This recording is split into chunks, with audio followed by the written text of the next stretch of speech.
Hello, everyone. I wish we were able to do this in person, but it's wonderful to gather with friends, even in this virtual format. We're reminded that we're in the midst of a global crisis, but we're going to overcome that as well. The Quad Group was created in the wake of, as everyone just saw on that short film, in the wake of a crisis under my predecessor, George W. Bush, on the 2004 tsunami.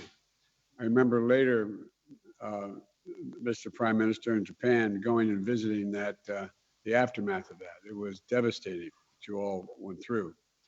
And for the first time, we're convening this group at a leader level. And I want to thank my counterparts for joining me today, Prime Minister Morrison and Modi and Suga. It's good to have you all. Like I said, I wish we were doing this together. It's also the first multilateral summit that I've had the opportunity to host as president. And on this moment, it's a purpose that I think we all are concerned about. A free and open Indo-Pacific is essential to each of our futures, our countries. The United States is committed to working with you, our partners, and all our allies in the region to achieve stability. And this is a group of particularly important because it's dedicated to the practical solutions and concrete results. And my counterparts, if you'll forgive me, I'd like to give one example of why it matters. There are many examples. But yesterday, I signed into law the American Rescue Plan to get the American people through this pandemic and kickstart our economy and our economic recovery. It's a bill that will get meaningful help into the hands of people in our country who need it the most. Consequently, this week, the OECD revised up its expected rate of growth for the United States this year as a consequence of that legislation. In fact, it doubled it from 3.2% to 6.5%, the fastest rate in 1 year economic growth since 1984.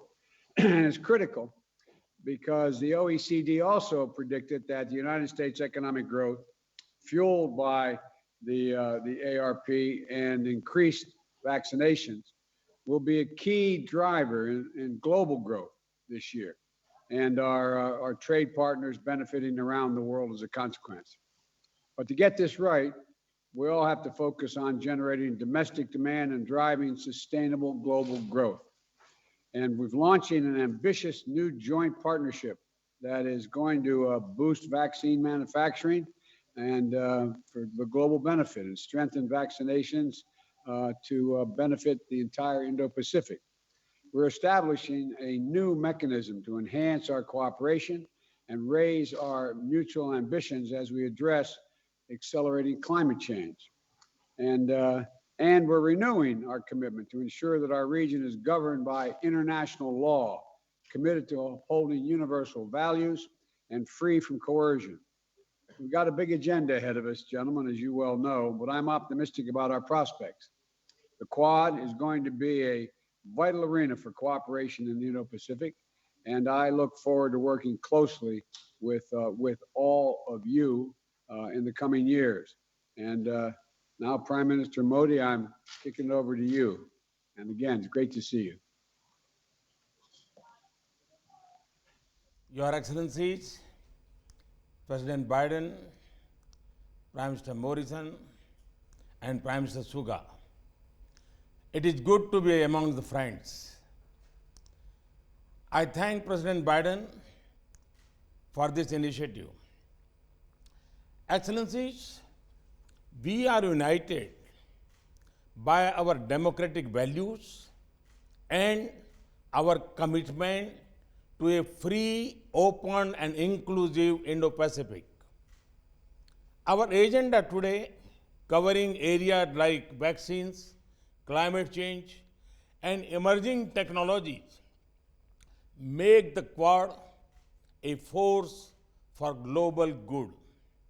I see this positive vision as an extension of India's ancient philosophy of Vasudhaiv Kutumbakam, which regards the world as one family.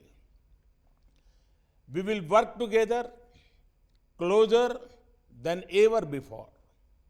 for advancing our shared values and promoting a secure, stable, and prosperous Indo-Pacific.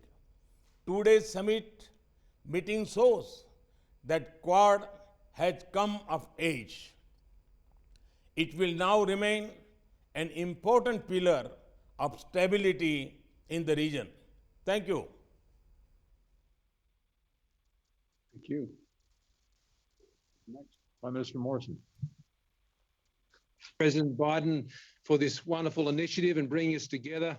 And my fellow Prime Ministers, it's great to see you. Namaste. Good morning, konnichiwa, and from Australia, g'day. As we begin a new day here in Australia, it's not yet dawn, but we join together as Quad leaders of nations to welcome what I think will be a new dawn in the Indo-Pacific through our gathering. History teaches us that when nations engage together in a partnership of strategic trust, of common hope, and shared values, much can be achieved. When the world emerged from the Great War and our last global pandemic a century ago, it soon found a Great Depression and another global conflict that unleashed a poverty and a devastation that was unthinkable. As we emerge from this global pandemic and the global recession, let us together create a different future. It is the Indo-Pacific that will now shape the destiny of our world in the 21st century. As four leaders of great liberal democracies in the Indo-Pacific, let our partnership be the enabler of peace, stability, and prosperity, and to do so inclusively with the many nations of our region, to share in their vision as expressed through ASEAN for an open, inclusive and resilient Indo-Pacific, to respect and support their sovereignty, independence and security by upholding our values and supporting international law, and to address the many challenges we face from COVID to climate change. Know, friends, that Australia, while looking to our friends in all of these tasks, we never leave it to our friends. We'll do our share of the heavy lifting to lighten the burden for us all. I'm delighted to now hand over to my good friend, Prime Minister Suga.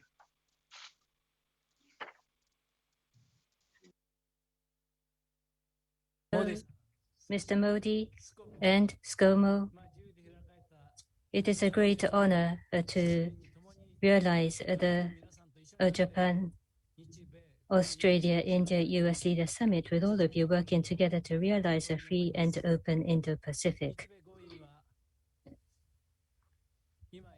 Starting with the response to the tsunami disaster that we just saw on the video, the Quad four countries transformed into a forum for diplomatic dialogue in 2007. Since then, after overcoming some difficult circumstances from around 2017, we gained fresh momentum. In October last year, we reached the stage of holding the foreign ministers meeting here in Tokyo. Less than half a year since then, we are now holding this first leaders summit. And I do feel emotional about the development. I thank Joe for your initiative. With the four countries working together, I wish to firmly advance our cooperation to realize a free and open Indo-Pacific and to make visible and tangible contribution to the peace, stability, and prosperity of the region, including overcoming COVID-19. Yesterday was the 10th anniversary of the Great East Japan earthquake. We received massive support from the US, Australia, and India in our response to the disaster. Joe visited the affected area soon after the disaster, and I thank you once again. I look forward to a fruitful discussion today.